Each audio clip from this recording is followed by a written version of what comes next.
Years after Vanessa Clark and I broke up, we ran into each other at our class reunion. Someone suggested truth or dare. Vanessa picked truth. Someone asked her, "What's the smartest thing you ever did in a relationship?" She looked right at me with this smirk on her face. Getting my ex to pay off my $700K in debt, then dumping him once I found someone richer. Everyone probably expected me to lose it, but I just smiled and told them to keep playing. When it was my turn, they asked, "Did you ever hide anything from your ex?" "Yeah, what was it?" I smiled. "I'm actually the richest man in the country's son." After a second of dead silence, everyone cracked up. "Liam, dude, have you been watching too many of those CEO drama shorts while delivering food? Getting a little delusional? Seriously, man, stop pretending to be rich. You're literally still wearing your delivery uniform." I looked down at my Armani casual wear and the custom AGV helmet next to me. Okay, I kind of did look like a delivery guy. Before I could say anything, Vanessa jumped in. "Liam, we broke up 4 years ago. Why are you still being so fake? This is supposed to be a chill reunion. You don't need to show off. Just be real." I leaned back in my chair and looked at her. "I am being real. I actually am the richest man's son. You think you could have booked this VIP suite without my connections? Honestly, I wasn't even planning to come. I didn't want to see Vanessa, and I don't really hang with these people anymore anyway. But my buddy called me like 28 times begging me to show up. Said Vanessa wouldn't be there, and everyone agreed not to talk about work or money, just catch up. But not only did Vanessa show up, she was being totally shameless about flaunting herself. A gold digger playing dress up as high society. Pathetic. And she wouldn't leave me alone. Liam, there's a limit to bullshitting. My husband booked this suite with his VIP status. What's that got to do with you? With that delivery outfit, if you weren't riding our coattails, you wouldn't even qualify to eat here." Everyone laughed and looked at me like I was trash. I just waved it off.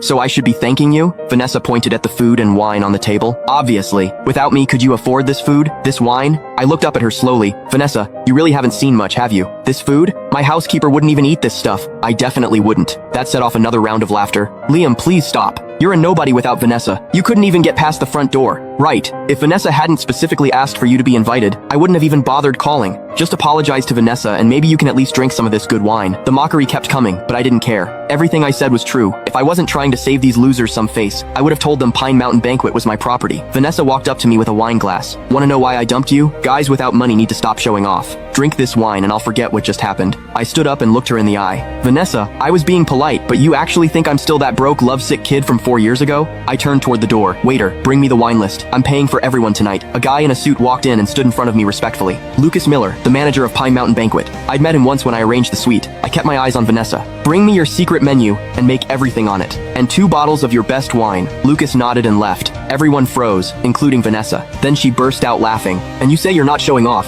My husband and I have been here at least 10 times. There's no secret menu. Could you at least practice your lies first?" Everyone stared at me, waiting to see me get embarrassed. In their eyes, I was still the poor guy Vanessa heartlessly dumped. Back then, I fell out with my dad to marry her. Broke and desperate, I delivered food for a living. After I paid off her $700K in debt, she hooked up with some rich kid named Sebastian Ashford. Heartbroken, I went home to take over the family business and swore I'd never see Vanessa Clark again. But here she